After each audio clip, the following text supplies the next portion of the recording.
So let's say you have a class project where your teacher gives you and two teammates this data here, and you're asked to make a model that will explain this XY relationship. So in our case, we're going to say that a model is just going to be a linear line.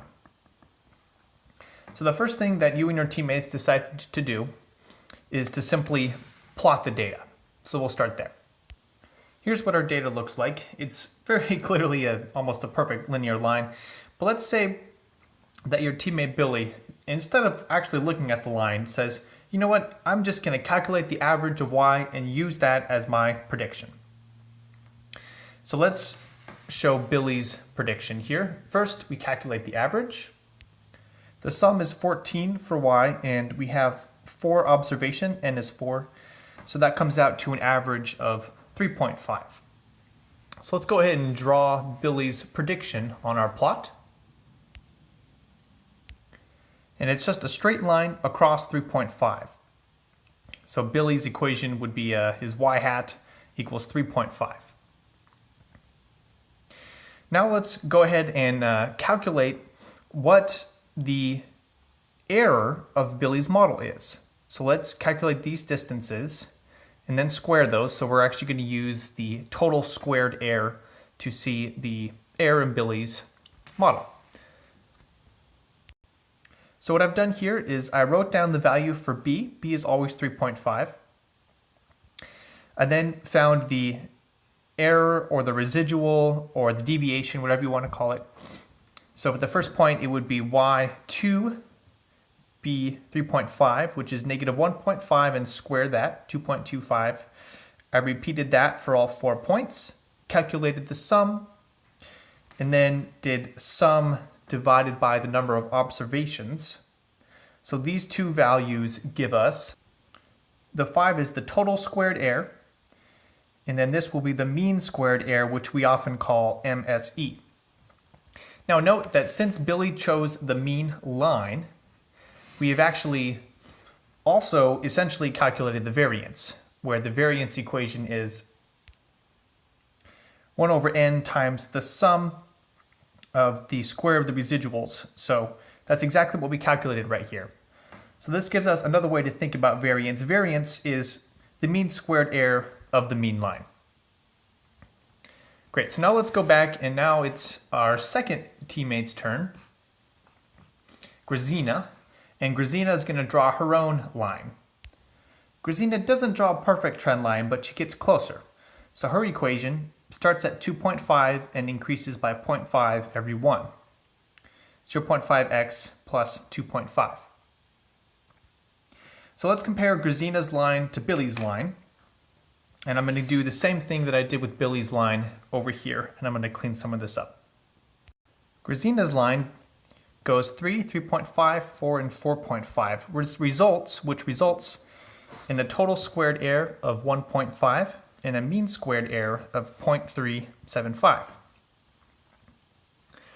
All right, so now it's your turn. And let's just say that your name is Patricia. Let's use purple. And so you hit this line exactly, just straight through all the points. And your equation is 1 times x plus 1. So it's x plus 1. And we see that it hits every single point, so the squared error should be 0. So I'll go ahead and confirm that.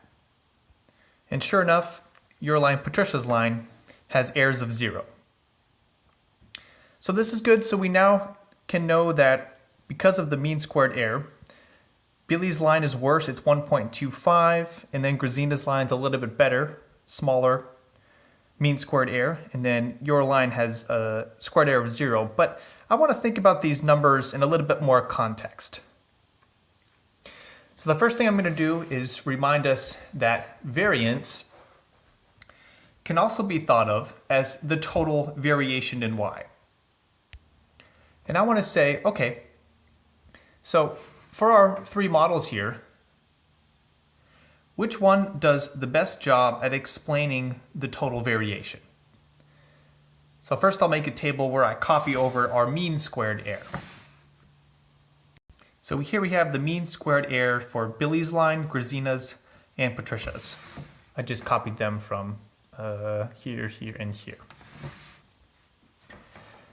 So now I ask, what percentage of the mean squared error, what percentage of the total variation is predicted by the mean squared error? So what I mean is, what's the ratio? What is MSE divided by the variance?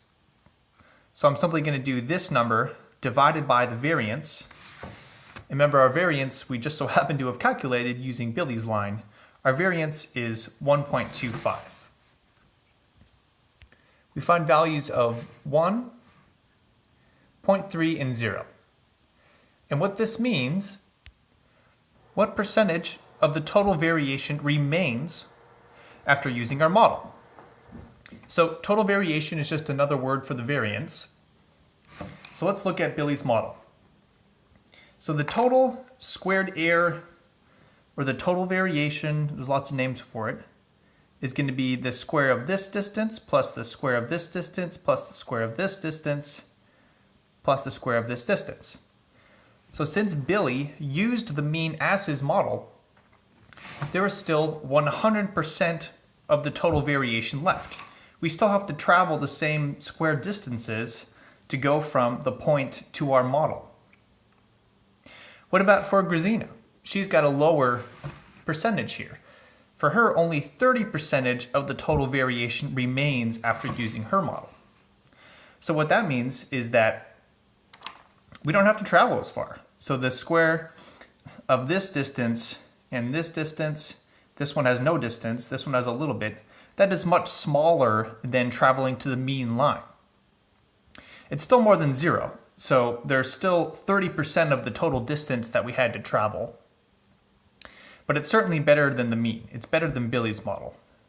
And how about for Patricia? So Patricia had 0. She didn't have to travel at all. She was right on the point. So using Patricia's model, there was 0 total variation left over. And there's another way that we can think about this too. If we do 1 minus this value, we're essentially doing the opposite percentage. So what this row here means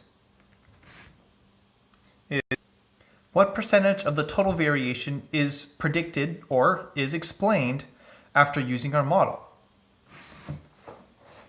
So for Billy, there's the exact same variation. He used the mean line, and we still have to do the same square distances to get to our points.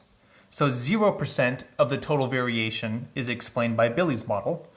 Grazina's does much better. 70% of the total variation is explained by her model, and Patricia's is perfect. So we can essentially explain the exact relationship between x and y using Patricia's model. And so this metric here, 1 minus the ratio of the mean squared error to the variance, has another name.